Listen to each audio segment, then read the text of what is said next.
السلام علیکم ورحمۃ اللہ وبرکاتہ۔ محترم ناظرین، شب برأت یعنی 15ویں شعبان، نصف شعبان آنے والی ہے۔ اس تعلق سے شرعی اور اسلامی ہدایات پیش خدمت ہے۔ دین اسلام میں زمان اور مکان کی اہمیت کی وجہ سے، اس کی افضلیت کی وجہ سے عمل کی اہمیت بھی بڑھ جاتی ہے، اور شریعت نے اس میں فرق مراتب رکھے ہیں۔ چنانچہ ایک عمل کسی عام دن میں کیا جائے، اسی عمل کو جمعہ کے روز کیا جائے تو اس کی فضیلت اور زیادہ ہوگی۔ اسی عمل کو رمضان المبارک میں کیا جائے، شب قدر میں کیا جائے، شب برات میں کیا جائے تو اس کی اہمیت بڑھتی چلی جائے گی۔ تو اس طرح وقت کی اہمیت کی وجہ سے عمل کی اہمیت اور اس کا ثواب بڑھ جاتا ہے۔ اسی طرح جگہ کی اہمیت کی وجہ سے اس عمل کی اہمیت اور اس کا ثواب بڑھ جاتا ہے۔ ایک نماز، فرض نماز اپنے گھر میں پڑھیں، اسی کو مسجد میں جا کر پڑھیں، اور اسی کو مسجد النبوی صلی اللہ علیہ وسلم میں پڑھیں، اسی کو مسجد الحرام میں پڑھیں تو ثواب بڑھتا ہی چلا جاتا ہے۔ تو اسی میں شب برات یہ بڑی اہمیت والی رات ہے۔ 15ویں شعبان کی یہ رات 14 اور 15 کے بیچ میں جو رات ہوتی ہے، اس کی بڑی اہمیت ہے۔ اگرچہ قرآن مجید سے اس کی اہمیت کا ثبوت نہیں ہے۔ انا انزلناہ فی لیلۃ مبارکہ، یہ 25ویں پارے کی سورہ دخان کی جو آیت ہے، اگرچہ بعض تھوڑے سے مفسرین جس میں حضرت عکرمہ شامل ہے، وہ فرماتے ہیں کہ لیلہ مبارکہ سے یہاں پر مراد شب برات ہے، لیکن مفسرین کے ایک بہت بڑی تعداد نے اس کا سختی کے ساتھ انکار کیا ہے کہ انا انزلناہ کا جو قرینہ ہے اور دوسرے قرائن جو ہے، اس کی روشنی میں جمہور مفسرین لیلہ مبارکہ سے یہاں پر شب برات مراد نہیں لیتے ہیں، بلکہ شب قدر مراد لیتے ہیں۔ لیکن اس کے باوجود شب برات کا ثبوت ذخیرہ احادیث سے اس کا ثبوت ملتا ہے۔ شیخ الاسلام حضرت مفتی تقی عثمانی صاحب دامت برکاتہم العالیہ حضرت نے عرض فرمایا ہے کہ اس سلسلے کی روایات، شب برات کی روایات تقریباً 17 صحابہ رضی اللہ عنہم سے مروی ہے۔ اگرچہ بعض روایات میں ضعف ہے اور بعض روایات میں کمزوری ہے، لیکن محدثین کے اصول کے مطابق اتنے سارے طرق سے مل کر جب کسی روایت کی فضیلت، کسی عمل کی فضیلت کا ثبوت ہوتا ہے تو پھر وہ پایۂ ثبوت کو پہنچ جاتی ہے۔ چونکہ یہ کثرت طرق اور بہت ساری سندوں سے ثابت ہے، تو کثرت طرق کی وجہ سے یہ اوتھینٹک اور مستند ہو گئی، معتبر ہو گئی، اور حضرت کے مطابق 17 صحابہ رضی اللہ عنہم سے اس کی فضیلت کا ثبوت ملتا ہے۔ اگرچہ بعض روایات اس میں ضعیف بھی ہیں۔ یہاں پر ایک المیہ یہ ہے کہ بہت سارے وہ لوگ جو حدیث کی اصطلاحات سے واقف نہیں ہوتے ہیں اور وہ غلط فہمی کا اور مغالطے کا شکار ہو جاتے ہیں۔ مثال کے طور پر ایک لفظ بہت سنا جاتا ہے صحیح حدیث، اور ایک لفظ سنا جاتا ہے ضعیف حدیث۔ اب عام آدمی جب صحیح کا لفظ سنتا ہے تو اس کو کیا پتہ چلے گا کہ یہاں صحیح سے کیا مراد ہے؟ وہ یہی سوچتا ہے کہ یہ صحیح غلط کے مقابلے میں، یعنی اس کے علاوہ ایک غلط حدیث ہے اور یہ صحیح ہے، حالانکہ یہ صحیح کا لفظ محدثین کی ایک خاص اصطلاح ہے۔ اسی طرح ضعیف حدیث، تو حدیث کیسے ضعیف ہوگی؟ وہ تو پیارے آقا نبی کریم علیہ السلام کا ارشاد گرامی ہے، وہ تو ضعیف ہو نہیں سکتا ہے۔ اس کی سند میں کمزوری ہے، اس کی سند میں کوئی کمی اور کوتاہی اور ضعف ہے، جس کی وجہ سے اس کو ضعیف قرار دیا جا رہا ہے۔ اور اب یہاں ایک بات یہ سمجھنی ہے کہ شب برات کی جو روایت ضعیف روایات سے ثابت ہے، ان روایات کا ضعیف ہونا کس نے بتایا؟ ظاہر ہے کہ ان روایات کا ضعیف ہونا قرآن مجید سے ثابت نہیں ہے، حدیث سے ثابت نہیں ہے کہ آپ علیہ الصلوۃ والسلام نے یہ بتایا ہو نعوذ باللہ کہ یہ حدیث ضعیف ہے۔ تو اس کا ضعیف ہونا محدثین نے بیان کیا ہے، محدثین سے ثابت ہے۔ انہی محدثین نے ایک اصول یہ بھی بتایا ہے کہ جب چند ضعاف مل کر، چند ضعیف مل کر ایک بات اور ایک مضمون کو بیان کرے تو وہ پایہ ثبوت کو پہنچ جاتا ہے، اور اسی وجہ سے محققین نے شب برأت کی روایات کو حسن لغیرہ کا درجہ قرار دیا ہے۔ خلاصہ کلام یہ کہ شب برأت کا ثبوت احادیث مبارکہ سے ہے، مجموعہ احادیث سے اس کی فضیلت ثابت ہوتی ہے۔ ضرورت ہے اس بات کی کہ ہم افراط و تفریط سے پاک رہیں۔ ایک وہ تعداد بھی ایمان والوں کی ہے جو سرے سے شب برأت کی اہمیت اور فضیلت کا انکار کرتی ہے۔ اگرچہ یہ کہا جا سکتا ہے کہ راجح قول کے مطابق لیلہ مبارکہ سورہ دخان کی اس آیت سے شب برأت کا ثبوت نہیں ہے، لیکن 17 صحابہ اور 13 روایتیں اس طرح کی ملتی ہیں جن سے شب برأت کی اہمیت اور اس کی افضلیت کا اور اس کی عبادت والی رات ہونے کا ثبوت ملتا ہے۔ تو اگرچہ قرآن مجید سے ثابت نہیں ہے، لیکن ہمارے پاس علیکم بسنتی، نبی کریم علیہ السلام کی سنت بھی ہے، ثقلین میں قرآن مجید بھی ہے اور نبی کریم علیہ السلام کے ارشاد گرامی بھی ہے۔ تو مجموعہ احادیث سے اس کی فضیلت ثابت ہوتی ہے، لہذا سرے سے شب برأت کی فضیلت اور اہمیت کا انکار نہیں کیا جا سکتا ہے۔ اس کی فضیلت احادیث سے اس کا مضبوط ثبوت ملتا ہے۔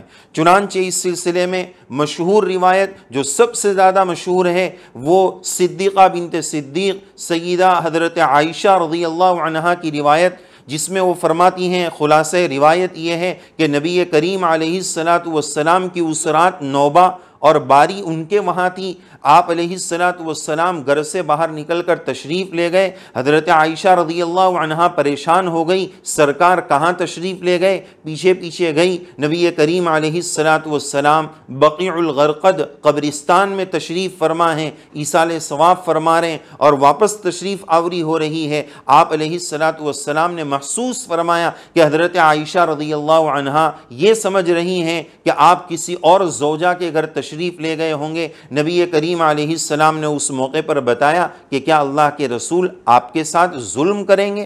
اور پھر نبی کریم علیہ السلام نے ایک اہم ترین بات یہ ارشاد فرمائی کہ میرے پاس جبرائیل علیہ السلام تشریف لائے تھے اور مجھے یہ بشارت اور خوشخبری سنائی کہ آج کی رات میں اللہ تبارک و تعالی قبیلہ بنو کلب، یہ عرب کا ایک قبیلہ ہے۔ عرب کے لوگ مال جمع کرنے میں جانور جمع کرتے تھے، جیسے آج پیسے اور گولڈ جمع کیا جاتا ہے، تو اس زمانے میں جانور جمع کیے جاتے تھے۔ اسی وجہ سے زکوٰۃ کے نصاب میں احادیث میں جانوروں کی زکوٰۃ کی بڑی تفصیل ہے۔ تو اس زمانے میں جیسے گولڈ ہے، اس زمانے میں سرخ اونٹ، اسی وجہ سے حدیث پاک میں بہت سارے اعمال کی فضیلت میں ہم نے یہ سنا ہے کہ اس کا ثواب سرخ اونٹ صدقہ کرنے سے بھی زیادہ بہتر ہے۔ تو اس زمانے میں مال کا اسٹاک جانوروں کے ذریعے کیا جاتا تھا اور اونٹ اور بکرے بکریاں پالے جاتے تھے۔ تو آپ اس زمانے میں سب سے زیادہ جانور اور بکریاں جس قبیلے کے پاس تھی وہ قبیلہ بنو کلب تھا۔ تو نبی کریم علیہ السلام نے بتایا کہ جبرائیل علیہ السلام مجھے یہ بتا کر گئے کہ قبیلہ بنو کلب کی جتنی بکریاں، سب سے زیادہ بکریاں اس قبیلے کی تھی۔ جتنی بکریاں ہیں ان بکریوں کے بدنوں پر جتنے بال ہیں ان بالوں کی تعداد کے بقدر اس رات میں 15ویں شعبان میں اللہ عز و جل ایمان والوں کی مغفرت فرماتے ہیں۔ تو کتنی بڑی فضیلت ہے، ہم ذرا اندازہ لگائیں۔ ایک بکری کے کوئی بال گن نہیں سکتا ہے، ایک جانور کے کوئی بال نہیں گن سکتا ہے۔ ان کی لاتعداد اور بے شمار بکریاں تھیں، ان ٹوٹل بکریوں کے کتنے بال ہوں گے؟ ان بالوں کی تعداد کے بقدر اللہ عز و جل انسانوں کی مغفرت فرماتے ہیں۔ پھر آپ صلی اللہ علیہ وسلم نے اسی روایت میں یہ بات بھی موجود ہے کہ چند لوگوں کا استثناء فرمایا، ان کو الگ کر دیا کہ اس رات میں ان لوگوں کی مغفرت نہیں ہوتی ہے۔ 15ویں شعبان کی رات میں کن کن لوگوں کی مغفرت نہیں ہوتی ہے؟ ہے۔ انشاءاللہ اس تعلق سے ہمارا ایک مستقل اسی عنوان پر ایک الگ ویڈیو ہوگا کہ اس رات میں کن کن لوگوں کی مغفرت نہیں ہوتی ہے۔ تو بہرحال آپ صلی اللہ علیہ وسلم نے یہ بات بتائی کہ حضرت جبرائیل علیہ السلام نے مجھے یہ خوشخبری سنائی۔ پھر اماں عائشہ رضی اللہ عنہا سے سرکار دو جہاں نبی کریم علیہ السلام اجازت لیتے ہیں کہ آپ مجھے اجازت دے دیجئے، اس رات کو میں عبادت میں گزارنا چاہتا ہوں۔ پھر نبی کریم علیہ السلام عبادت میں مشغول ہوئے اور سجدے میں آپ علیہ السلام نے ایک دعا پڑھی جو حدیث کی کتابوں میں ملتی ہے، شعب الایمان میں یہ روایت موجود ہے۔ یہاں پر یہ وضاحت بھی کر دی جائے کہ شب برات کی اہمیت پر سب سے زیادہ روایات بیہقی شعب الایمان میں، بیہقی کی شعب الایمان میں سب سے زیادہ روایات موجود ہیں۔ بہرحال وہ دعا کے الفاظ یہ ہے کہ اللہم انی اعوذ برضاک من سخطک، اللہم انی اعوذ برضاک من سخطک واعوذ بعفوک من عقابک، اللہم انی اعوذ برضاک من سخطک وَأَعُوذُ بِعَفْوِكَ مِنْ عِقَابِكَ وَأَعُوذُ بِكَ مِنْكَ جَلَّ وَجْهُكَ لَا أُحْصِي ثَنَاءً عَلَيْكَ أَنْتَ كَمَا أَثْنَيْتَ عَلَى نَفْسِكَ۔ ہم اس دعا کو ساتھ میں پڑھ لیں، اللہم انی اعوذ برضاک من سخطک وَأَعُوذُ بِعَفْوِكَ مِنْ عِقَابِكَ وَأَعُوذُ بِكَ مِنْكَ جَلَّ وَجْهُكَ لَا أُحْصِي ثَنَاءً عَلَيْكَ انت کما اثنیت علی نفسک۔ نبی کریم صلی اللہ علیہ وسلم نے اس دعا کو سجدے میں پڑھا، اماں عائشہ رضی اللہ عنہا کو اہتمام کے ساتھ یاد کرایا اور فرمایا کہ جبرائیل علیہ السلام نے مجھے اس دعا کا اہتمام بتایا، اس کی وجہ سے اور اس کی اہمیت بتائی، اور حضرت عائشہ رضی اللہ عنہا نے بھی اس دعا کو پڑھا۔ یہ بڑی اہم دعا ہے، اس رات میں ہم اس دعا کے پڑھنے کا بھی اہتمام کریں۔ تھوڑا سا ہم سمجھ لیتے ہیں کہ اس دعا میں ہم نے کیا مانگا ہے۔ اس وقت ہمارے ملک پر اور ساری دنیا پہ جو حالات چل رہے ہیں، ان حالات کے پس منظر میں ہم اس دعا کو پڑھیں اور سمجھ کر پڑھیں کہ یا اللہ میں آپ کی ناراضگی سے پناہ مانگتا ہوں، آپ کی ناراضگی سے پناہ مانگ کر آپ کی رضامندی کے دامن میں آنا چاہتا ہوں۔ حالات یہ بتا رہے ہیں کہ میرے رب آپ بہت ناراض ہیں، میں آپ کی ناراضگی سے پناہ مانگ کر آپ کی رضامندی کے دامن میں آنا چاہتا ہوں۔ یا اللہ اعوذ بعفوک من عقابک، میں آپ کی اس سزا سے پناہ مانگتا ہوں۔ انسانیت پر، پوری دنیا پر اس وقت جو سزا چل رہی ہے، اس سزا سے میں آپ کی پناہ مانگتا ہوں اور آپ کے عفو اور معافی کے دامن میں آنا چاہتا ہوں۔ سرکار نے آگے عجیب دعا فرمائی، اعوذ بک منک، اے میرے رب میں آپ سے آپ کی پناہ مانگتا ہوں، میں آپ سے آپ کی پناہ مانگتا ہوں، میں آپ کے جلال اور غصے اور انتقام اور آپ کی ناراضگی سے پناہ مانگ کر آپ کے صفت جمال اور صفت رحمت کے دامن میں آنا چاہتا ہوں۔ اعوذ بک منک جل وجہک، آپ کی ذات بہت بلند و بالا تر ہے، لا احصی ثناء علیک، میں آپ کی تعریف نہیں کر سکتا ہوں۔ دو جہاں کے سردار امام الانبیاء جناب محمد الرسول اللہ صلی اللہ علیہ وسلم رب تعالیٰ کے بارے میں یہ فرما رہے ہیں، لا احصی، یا اللہ میں آپ کی تعریف نہیں کر سکتا ہوں، بس اتنا کہا جائے گا انت کما اثنیت علی نفسک، آپ نے جو تعریف اپنی فرمائی ہے وہ تعریف ہم کر لیتے ہیں۔ الحمدللہ رب العالمین، اللہ تعالیٰ نے اپنی تعریف یہی فرمائی ہے۔ تو بہرحال یہ دعا بڑی اہمیت کے حامل ہے، اس رات میں ہم اس کے پڑھنے کا اہتمام کریں، اور یہ رات صرف جاگنے کی رات نہیں ہے بلکہ عبادت کی رات ہے، فضولیات کی رات نہیں ہے کہ ہم اس میں حلوے بنائیں اور مسلمان بائک اور گاڑیاں لے کر گھومیں اور ادھر ادھر چائے کے باکڑوں پر بیٹھیں، شب باشی کریں، شب گزاری کریں، دوسروں کی تکلیف کا ذریعہ بنیں۔ اس کے لیے یہ عبادت نہیں ہے، یہ عبادت کی رات ہے، یہ رات گھومنے کی نہیں ہے، یہ عبادت کی رات ہے۔ اگر کسی کو اپنے نفس پر کنٹرول نہیں ہے تو پوری رات اس کو جاگنے کی ضرورت نہیں، عشاء کی نماز پڑھ کر کچھ مختصر سی عبادت کر لے اور سو جائے۔ ایسا نہ ہو کہ نیکی برباد اور گناہ لازم ہو جائے، وہ گھومتا پھرے دوسروں کی اور اپنی ذات کی تکلیف کا ذریعہ بنے۔ یہ گھومنے کی رات نہیں ہے، یہ عبادت کی رات ہے۔ اور اس رات کی اہمیت کا ثبوت حضرت عطا ابن یسار علیہ الرحمہ سے بھی موجود ہے۔ وہ فرماتے ہیں کہ شب قدر کے بعد سب سے عظیم ترین رات 15ویں شعبان، نصف شعبان کی رات ہے۔ عطا ابن یسار سے یہ بات منقول ہے کہ شب قدر کے بعد افضل ترین رات شب برات ہے، 15ویں شعبان کی رات ہے۔ ما ثبت بالسنہ میں امام شافعی علیہ الرحمہ کے حوالے سے یہ بات موجود ہے کہ سال بھر میں 5 راتیں دعا کی قبولیت کی ہے، ایک جمعہ کی رات، 2 عیدوں کی رات اور رجب کی چاند رات اور 15ویں شعبان کی رات۔ یہ 5 راتیں دعاؤں کی قبولیت کی رات ہے۔ اور اسی طرح ائمہ اربعہ، امام ابو حنیفہ، امام شافعی، امام مالک، امام احمد ابن حنبل علیہم الرحمہ، ائمہ اربعہ اس رات کے قیام پر، اس رات کے جاگنے اور عبادت میں، اس رات کے جاگ کر عبادت کرنے کے مستحب ہونے پر سب کے سب متفق ہیں۔ تو اتنے بڑے بڑے ائمہ اور 17 صحابہ سے روایات کا ثبوت، تابعین سے اس کے اہتمام کا ثبوت، کیا یہ سب ایسے ہی ہے؟ اگر اس کی فضیلت نہ ہوتی تو یہ توارث اور یہ تواتر کیوں ملتا اور تابعین اس کا کیوں اہتمام فرماتے؟ چنانچہ عطا ابن یسار سے بھی اس کی فضیلت منقول ہے، مکحول شامعی تابعی سے بھی اس کی فضیلت منقول ہے۔ تو اتنے کبار تابعین اور صحابہ سے اس کی فضیلت منقول ہے، اس لیے یہ نہیں کہا جا سکتا ہے علی الاطلاق کہ شب برات کی کوئی فضیلت نہیں ہے، جو کچھ ہے وہ ضعیف روایت سے ہے لہذا وہ ناقابل اعتبار ہے۔ یہ بات بالکل غلط ہے، مناسب اور درست نہیں ہے۔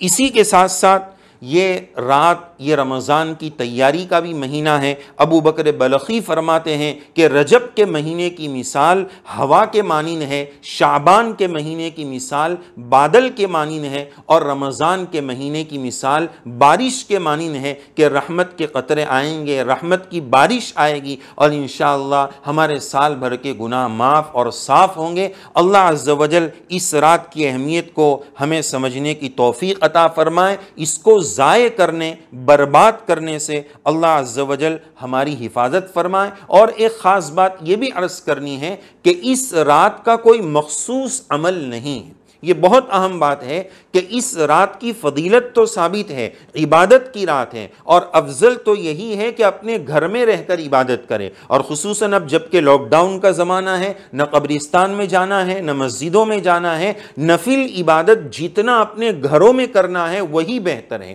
اسی وجہ سے رسول اللہ صلی اللہ علیہ وسلم کی جو تہجد کی روایات ہیں، تہجد سرکار کے سے جو ثابت ہے، وہ سب کے سب روایات اکثر و بیشتر امہات المؤمنین صحابیات رضی اللہ عنہن سے مروی ہے۔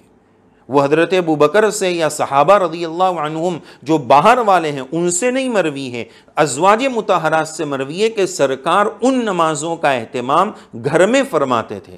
تو اس رات کا کوئی مخصوص عمل نہیں ہے، گھر میں رہ کر عبادت کا اہتمام کریں، اور کوئی خاص عمل نہیں۔ ایک بات بہت زور و شور سے چلتی ہے، ہر سال لوگ یہ معلوم کرتے ہیں کہ اس رات میں مغرب کے بعد 6 رکعت پڑھنا ہے اور اس ترتیب سے پڑھنا ہے، ہر 2 رکعت کے بعد یہ پڑھنا ہے، اس 2 رکعت کے بعد یہ پڑھنا ہے۔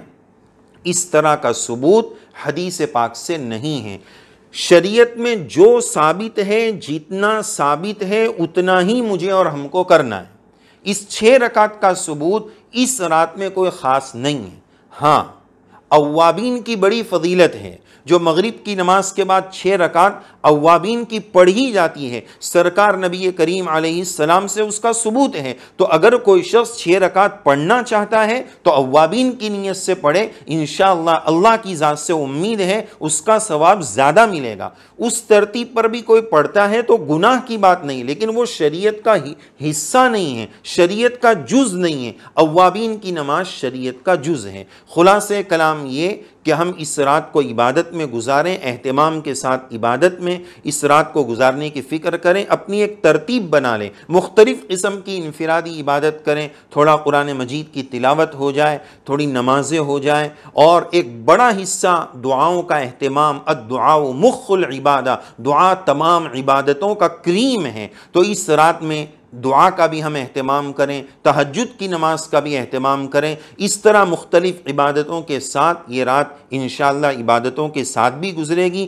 ایک ہی طرز کی کنٹینیو عبادت میں کبھی کبھار انسان زیادہ تھک جاتا ہے، اس لیے اس رات کا ایک شیڈیول اور نظام الاوقات بنائیں کہ عبادت تلاوت کتنی دیر کرنی ہے، تسبیحات، نماز، اور پھر اس کے ساتھ ساتھ دوسری عبادت جو اپنی ایک ترتیب بنا لیں۔ اللہ عز و جل سے دعا ہے اس رات کی عبادت کو قبول فرمائیں، شریعت کو صحیح سمجھ کر اس کے مطابق ہم سب کو عمل کرنے کی توفیق نصیب فرمائیں۔ اس رات میں اللہ عز و جل جو اپنی مغفرت کا پروانہ اتارنے والے ہیں ان بندوں میں یا اللہ تعالی ہم سب کو بھی شامل فرمائیں، اس رات کی برکات سے ہم سب کو مستفید فرمائیں، محرومین میں اللہ عز و جل ہم سب کو نہ شامل فرمائیں۔ ایسی دلی دعائیں ہیں، اللہ تعالی توفیق عمل سے نوازے، آمین یا رب العالمین، وآخر دعوانا ان الحمدللہ رب العالمین۔ ہے ہند میں انوکھا مرکز تحفظ دین، یہ دین کا ترجمہ ہے مرکز تحفظ دین۔